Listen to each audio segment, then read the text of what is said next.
Bonjour, mon nom est Michel Bougie. Bienvenue à une autre émission de Ligne Directe. Aujourd'hui, dans notre étude dans Jean, au chapitre 9, nous continuons l'histoire de cet aveugle-né. Et on va toucher à l'histoire, la partie de l'histoire où, encore une fois, Jésus crée une controverse. Il va guérir cet aveugle le jour de sabbat. Alors, restez avec nous pour voir quelle a été la réaction des autorités.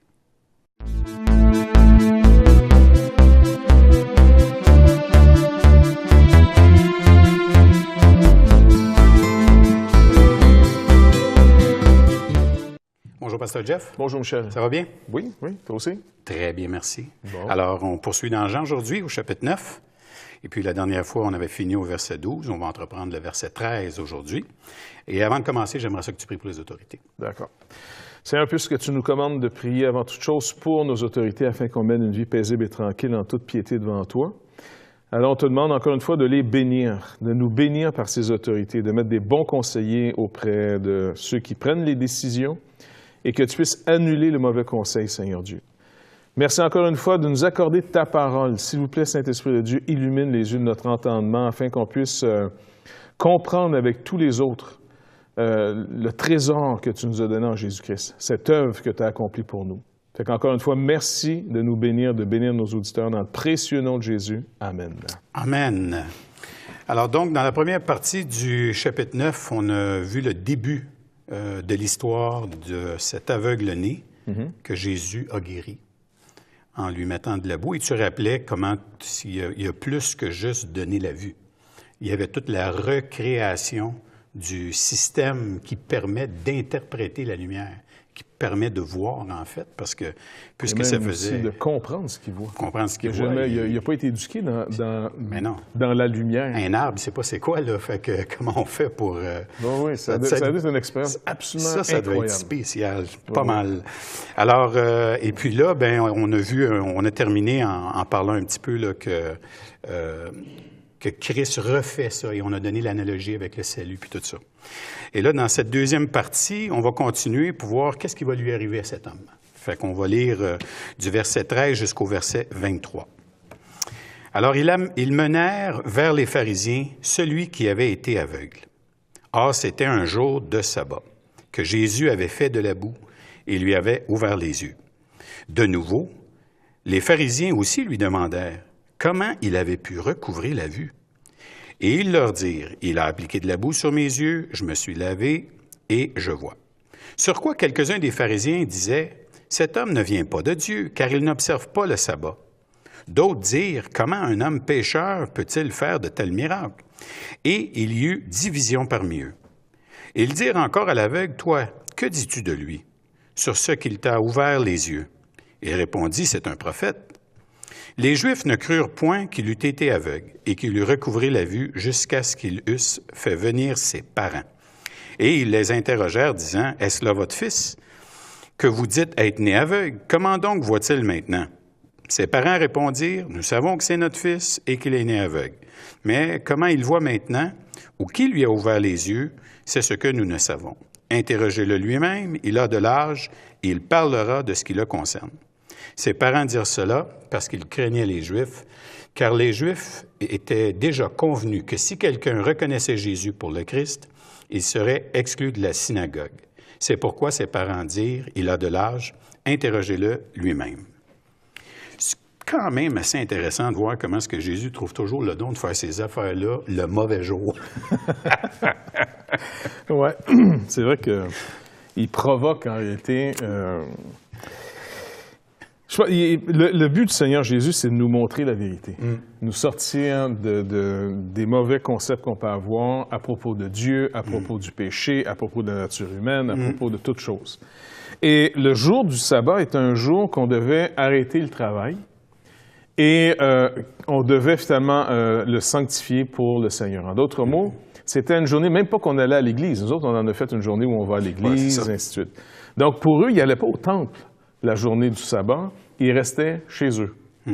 Et puis, tout le monde arrêtait de travailler, les animaux ne travaillaient pas, si tu avais un bœuf, ainsi de suite, ça ne travaillait pas. Si tu avais des serviteurs, ils ne travaillaient pas.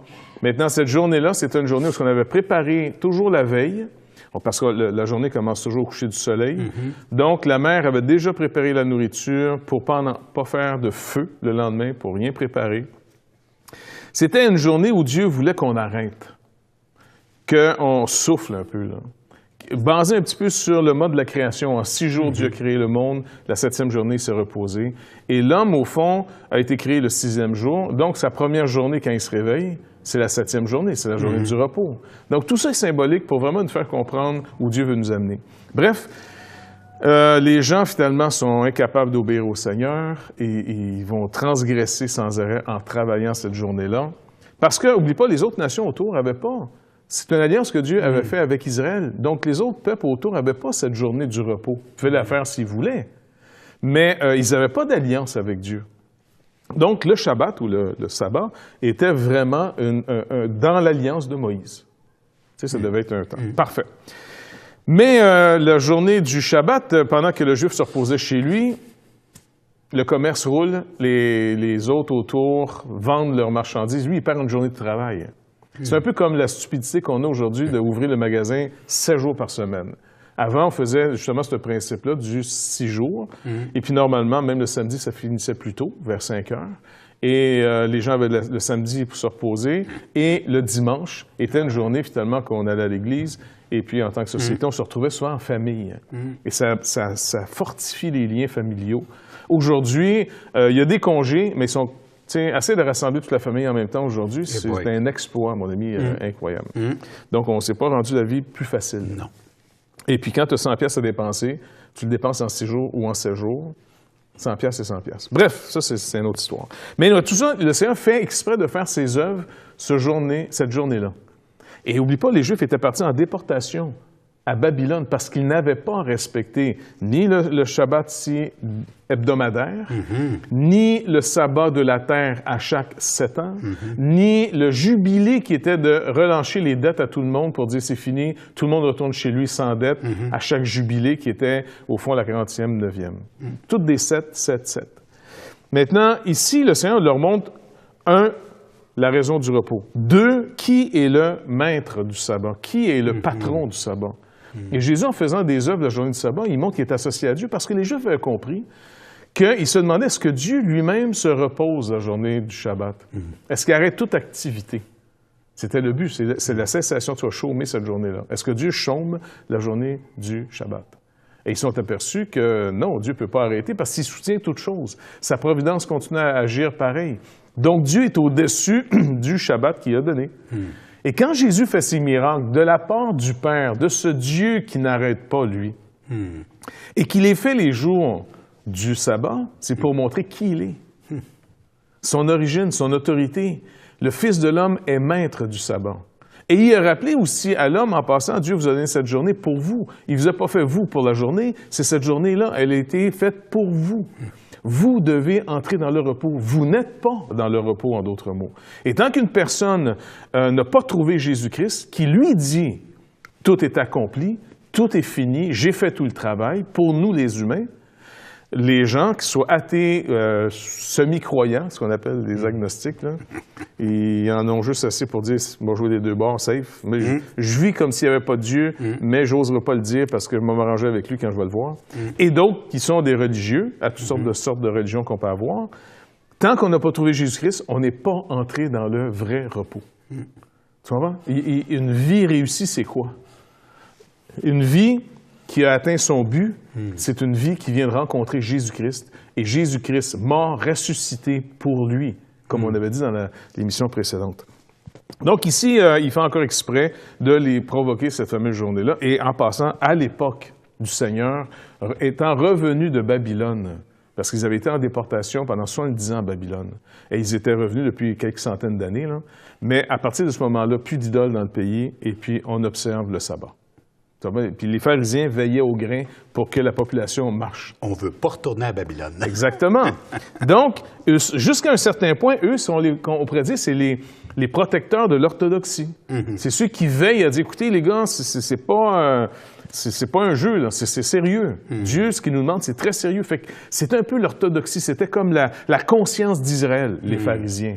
Ils étaient beaucoup plus orthodoxes, par exemple, qu'un autre parti qu'on appelle les Sadducéens, qui étaient des gens qui travaillaient dans le temple, qui étaient la famille souvent des sacrificateurs, qui, eux, venaient entre autres de cette lignée de Sadoc, c'est pour ça qu'on a les Sadducéens, et ils étaient tombés dans une forme de libéralisme.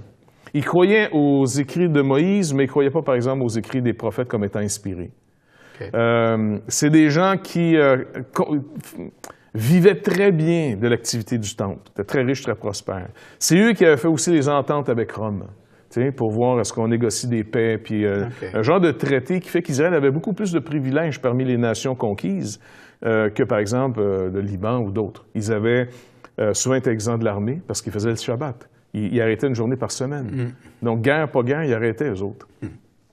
Il y avait même de l'argent qui avait été fait spécialement pour Israël parce qu'on n'avait pas l'argent normalement de l'Empire, normalement, parce qu'il y a une image d'un homme dessus. Et donc, tu ne feras pas d'image taillée, tu vois. Bref, les pharisiens, eux, contrairement aux Sadducéens, veillaient par contre à ce que les gens marchent selon les ordonnances de Dieu, croyaient à la rétribution finalement, croyaient qu'un jour tu vas recevoir selon tes mérites. Ce qu'un homme sème, il va le récolter. L'apôtre Paul, avant d'être chrétien, faisait partie de cette secte. Il était un pharisien, c'était un homme qui observait minutieusement la loi. Donc Jésus, finalement, faisant ces miracles, tu as le choix. Où tu dis, écoute, le gars qui fait ça, il est bien connecté, donc il va sûrement m'expliquer pourquoi il fait ça le jour du repos, contrairement à nous qui n'a pas le droit de le faire, ou bien c'est un transgresseur, et il est du diable. Donc le gars, il n'est plus juste ordinaire. Tu ne peux plus classer Jésus dans les humains, les humains ordinaires, normaux, là, qui se promènent à tous les jours. Tu comprends? Le gars, là, il ressuscite des morts, il guérit des aveugles, il multiplie le pain, il purifie les lépreux. Je veux dire, il parle à une tempête, la tempête se tait, il marche sur les eaux. Il n'est pas normal. Parce que chronologiquement, là, on est rendu à la place où il y en a empilé un par-dessus un autre. Là. Écoute, là c'est public. Oui, oui. Puis là, il va s'en aller. Même un des derniers miracles que Jean va prendre pour nous dire que ce qui a fait qu'il va quasiment signer son arrêt de mort, c'est la résurrection de Lazare. Là, ils vont dire, écoute, il y a un témoin vivant qui était mort, et puis il faut tuer Lazare et Jésus maintenant. Donc, ils dérangent le système parce qu'ils n'ont pas compris à quoi voulait en venir cette loi. Pourquoi Dieu avait donné par Moïse cette loi? Les 10 paroles plus toutes les autres ordonnances qui entouraient finalement la conduite d'Israël. Puis ce qu'on va faire, on va prendre une pause ici, mais après la pause, on va voir justement comment les pharisiens réagissent à ce problème. D'un côté, tu as le sabbat, et de l'autre côté, tu as la réalité de cet aveugle qui maintenant voit. Ça va être intéressant, ça. Alors, restez avec nous. On vous revient tout de suite après la pause.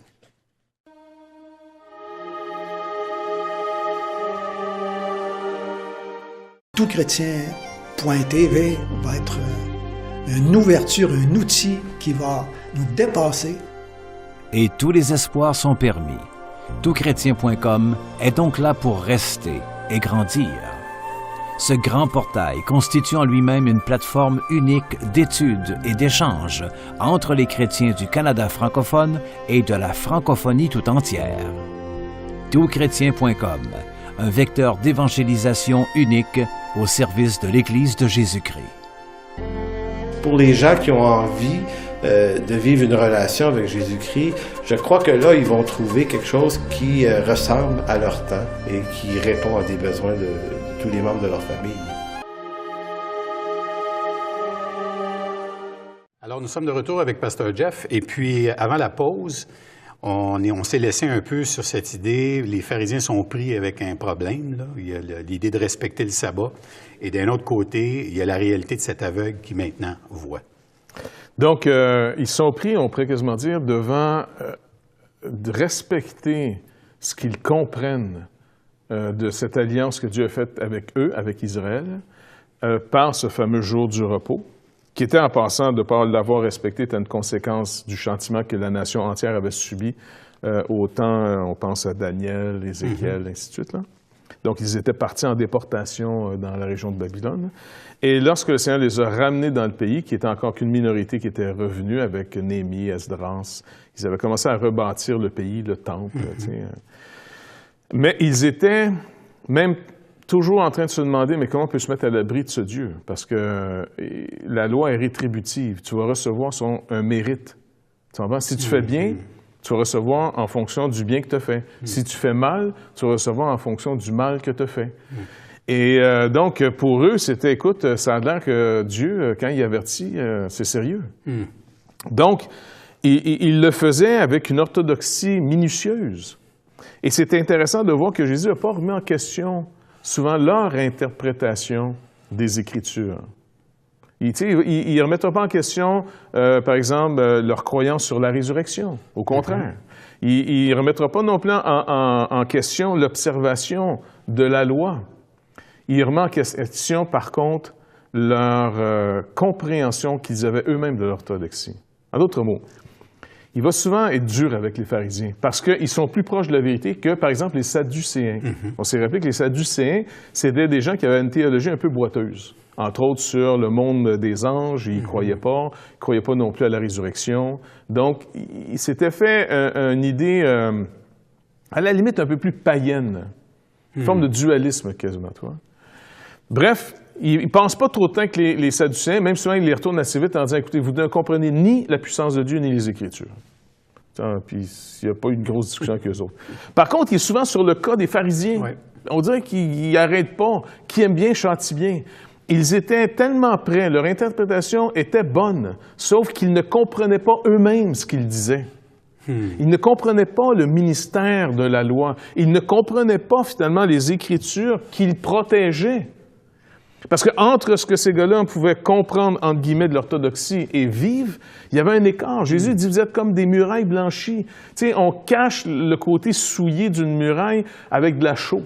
On peint ça avec de la chaux, puis ça couvre les défauts, ça couvre Il va même plus loin en disant, vous êtes des tombeaux blanchis. Je veux dire, c'est comme une tombe bien blanchie, propre, tu marches dessus, tu ne te rends pas compte qu'il y a des ossements à l'intérieur.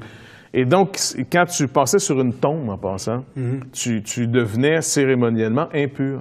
Donc, Jésus dit, vous êtes des gens que quand on vous approche pour chercher le conseil de Dieu, ce que vous vous vantez d'être, vous vous vantez d'être des docteurs, eh bien, quand les gens viennent vous consulter, ils ont comme été en contact avec un tombeau blanchi. Ils n'ont pas réalisé que vous êtes maintenant souillés par ce que vous avez entendu. Oh, il était dur avec eux autres, sûrement. Et ici, finalement, il veut leur montrer en disant, écoutez, je fais quelque chose la journée du sabbat. Selon votre orthodoxie, il ne faut pas travailler. Je suis entièrement d'accord. Mais Dieu, que vous avez compris dans votre orthodoxie, qui n'arrête pas le jour du sabbat, alors si le Fils de l'homme fait ces choses, c'est ce que je vois faire le Père, je le fais. Je vous montre ici un homme qui n'est pas séparé de Dieu, contrairement à vous. C'est pour ça que vous êtes dans la religion, c'est parce que vous êtes séparés de Dieu. Et par cette religion, vous espérez vous reconnecter avec Dieu, remériter la faveur de Dieu. J'ai la faveur de Dieu, vous n'avez pas la faveur de Dieu. C'est ça qu'il a assez de leur montrer. Venez à moi pour avoir la vie. Quand il dit ici, cet aveugle que j'ai guéri, je l'ai envoyé se faire laver où? Au réservoir de Siloé. Tout Israël est pris entre de la religion à faire, croyant que si tu en fais assez, tu vas le mériter, mais tu vas mériter peut-être la venue de ce Messie. Tu vois? Et ça se trouve jusqu'à aujourd'hui. Oui. Aujourd'hui, les Juifs pensent que si tout Israël faisait le sabbat était fidèle pendant je ne sais pas combien de temps, là, on va dire 1 an, là, je ne me rappelle plus du temps exact, pour eux, ça ferait venir ce fameux Messie qu'ils attendent encore. On n'est pas digne qu'il vienne. Donc Jésus dit, regardez, vous faites une religion en espérant devenir digne des promesses que Dieu vous a faites. Et ces promesses, on les reçoit par la foi, on ne les mérite pas par la loi. On les reçoit par la foi. Nous ne les méritons pas par la loi. Alors, les gens vont poser la question, mais alors pourquoi Dieu a donné tant de lois à Israël? Pour faire voir à quel point on est séparé de Dieu. La loi me montre à quel point je suis loin de son idéal. Si j'arrive à imiter le comportement, je l'imite seulement. C'est une imitation. Je suis un acteur. C'est pour ça qu'il est traité d'hypocrite. D'acteur. Muraille blanchie, acteur. Pourquoi? Parce que tu sais très bien que c'est pas vrai. Tu actes quelque chose que tu combats dans ta propre nature, tout ce qui va à l'encontre que cette loi demande. Donc, finalement, il est en train de les exposer en disant, regardez, vous êtes aveugles, les gars.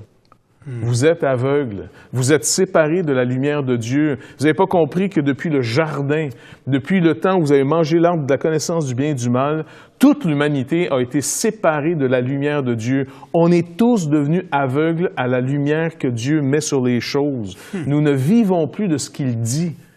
L'homme vivra de toute parole qui sortira de la bouche de Dieu. Ben nous, à moins de naître de nouveau maintenant par Jésus-Christ, à moins d'être mis en Jésus-Christ, qui lui a vécu de toute parole de Dieu, l'humanité est perdue.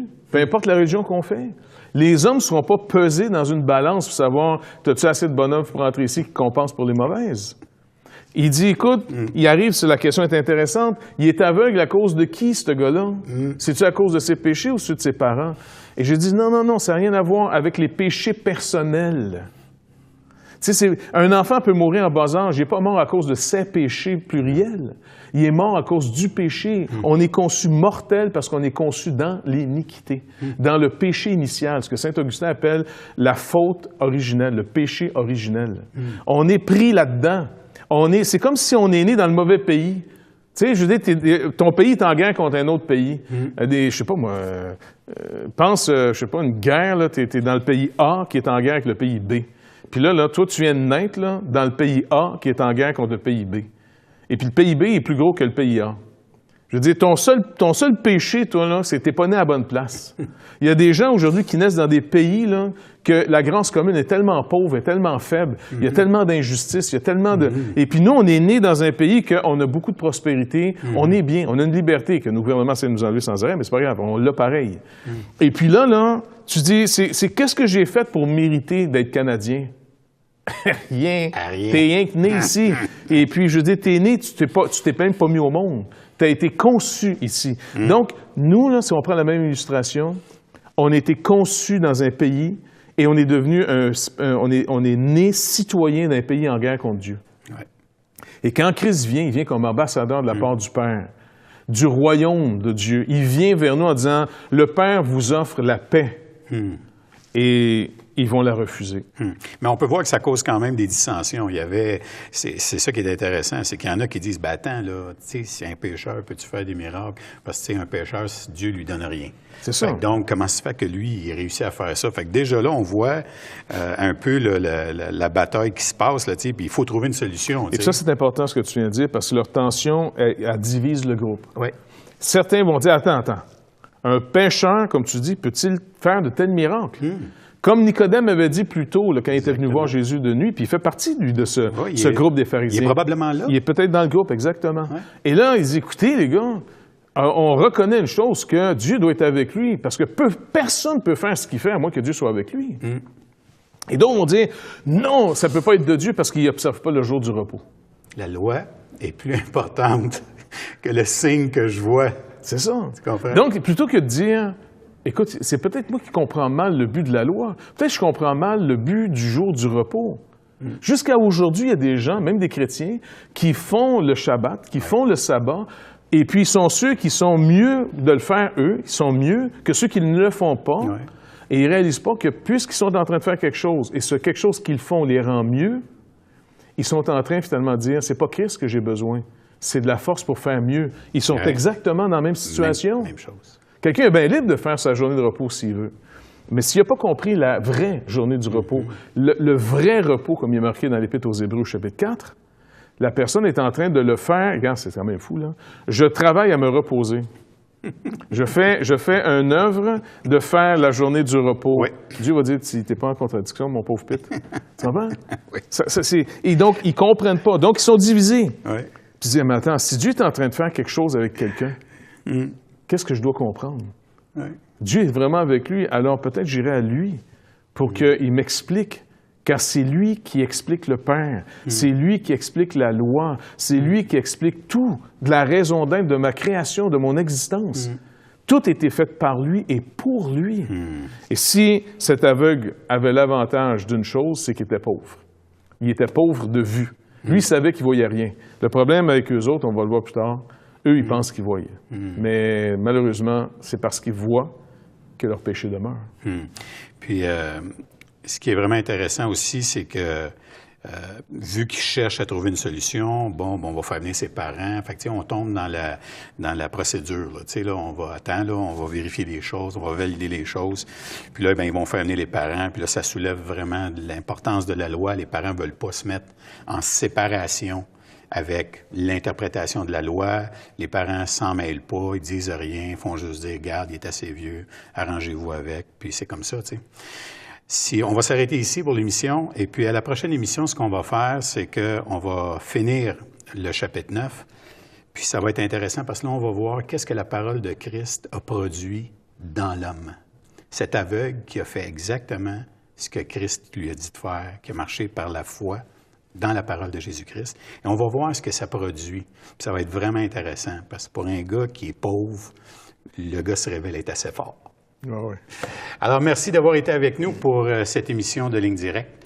On vous rappelle encore une fois que nos émissions sont en archive sur toutchrétien.com et aussi sur labibleparle.com.